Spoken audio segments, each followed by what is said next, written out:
ಶ್ರೀ ಗುರುಭ್ಯೋ ನಮಃ. ಮಾಘ ಮಾಸದ ಪುರಾಣದ ಕಥೆಗಳನ್ನು ಕೇಳುತ್ತಾ ನಾವು ಧನ್ಯರಾಗುತ್ತಿದ್ದೇವೆ. ಇವತ್ತಿನ ದಿನ 18ನೇ ದಿನ. ಮಾಘ ಮಾಸದ ಪುಣ್ಯದಿಂದ ಜಯಚಂದ್ರನೆಂಬ ರಾಜನು ಹೇಗೆ ಒಂದು ನಾಯಿಯಿಂದ ಮನುಷ್ಯ ರೂಪವನ್ನು ತಾಳಿದನು ಎಂಬುದನ್ನು ನಾವು ನೋಡಿದೆವು. ಹೀಗೆ ಗೌತಮರ ಮಾತನಾಲಿಸಿದ್ದ ರಾಜನು ನದಿ ಸ್ನಾನಕ್ಕೆ ತೆರಳಿದನು. ಅಷ್ಟರಲ್ಲಿ ಅಶ್ವತ್ಥ ಮರದ ಬಳಿ ಇದ್ದ ಕಪ್ಪೆಯೊಂದು ಗೌತಮ ಮಹರ್ಷಿಗೆ ವಂದಿಸಿತು. ಕೂಡಲೇ ಅದು ಋಷಿಕನ್ಯೆಯಾಗಿ ಬದಲಾಯಿತು. ಅತಿ ಸುಂದರಿಯೂ ಬುದ್ಧಿಶಾಲಿಯೂ ಆದ ಆ ಕನ್ಯೆಯು ಪೂರ್ವಜನ್ಮ ವೃತ್ತಾಂತವನ್ನು ಹೇಳಲು ಆರಂಭಿಸಿದಳು.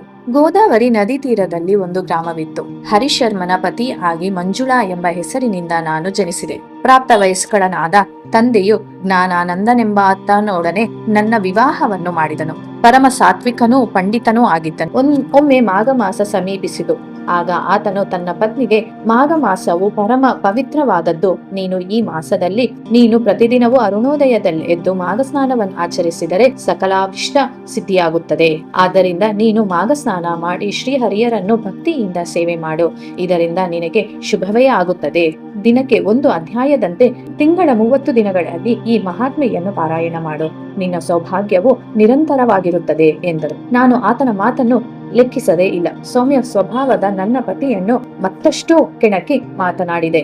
ಇದರಿಂದ ಆತನಿಗೂ ಕೋಪ ಬಂದಿತ್ತು. ಹೇ ಮೂರ್ಖಳೆ, ನೀನು ದೈವ ಭಕ್ತಿ ಎಂದು ಮೋಸ ಹೋದೆ. ನೀನು ಇಂತಹ ದೈವ ವೇಷ್ಟಿ ಎಂಬುದು ನನಗೆ ತಿಳಿಯದು. ಇನ್ನು ನೀನು ನನ್ನೊಡನೆ ಇರಬೇಡ. ಮಾಘ ಮಾಸವು ಎಷ್ಟು ಕ್ಷುಲ್ಲಕವಾಗಿ ನಿನಗೆ ತೋರಿತೆ.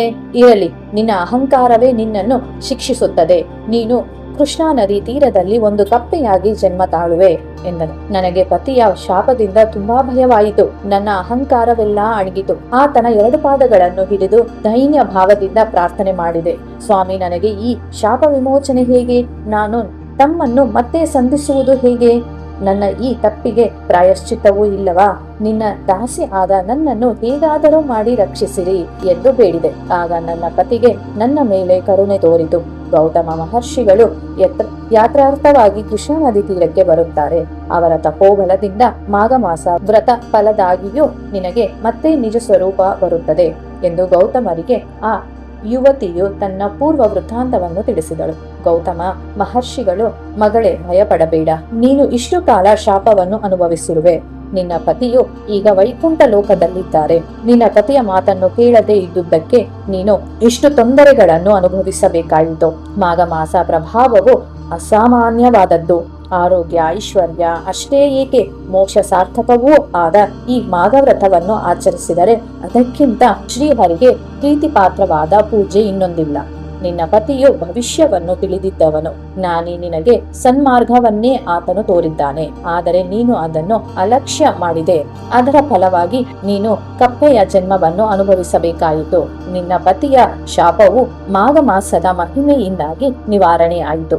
ಅದೂ ಅಲ್ಲದೆ ಮಾಘ ಮಾಸ ಈಗ ಬಂದಿದೆ. ಇಂತಹ ಸಮಯದಲ್ಲಿ ಸದುಪಯೋಗ ಮಾಡಿಕೋ. ತಿಳಿಯೋ ತಿಳಿಯದೆಯೋ ಮಾಡಿದ ಪಾಪಗಳೆಲ್ಲ ಈ ವ್ರತಾಚರಣೆಯಿಂದ ಭಸ್ಮವಾಗುತ್ತದೆ. ಮಾಘ ಪಾಡ್ಯ, ದಶಮಿ, ಏಕಾದಶಿ, ಹುಣ್ಣಿಮೆಗಳನ್ನು ಸ್ನಾನ, ಜಪ, ದಾನಾದಿಗಳನ್ನು ಆಚರಿಸಿದರೆ ಶ್ರೀಹರಿಗೆ ಪ್ರೀತಿಯಾಗಿ ಅದನ್ನು ಸಕಲ ಸಂಪದುಗಳನ್ನು ಕೊನೆಗೆ ಮೋಕ್ಷವನ್ನು ಕರುಣಿಸುತ್ತಾನೆ. ಶ್ರದ್ಧಾ ಭಕ್ತಿಗಳಿಂದ ಮಾಘ ಮಾಸದ ಮಹಿಮೆಗಳನ್ನು ಹೇಳುವ ಕಥೆಗಳ ಶ್ರವಣ ಮಾಡಿದರೂ ಅನೇಕ ಶುಭ ಫಲಗಳನ್ನೇ ಎಲ್ಲರಿಗೂ ದೊರೆಯುತ್ತದೆ.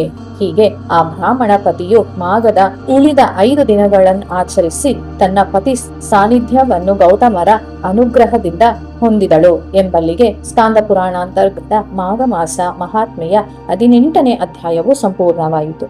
ಶ್ರೀ ಗುರುಭ್ಯೋ.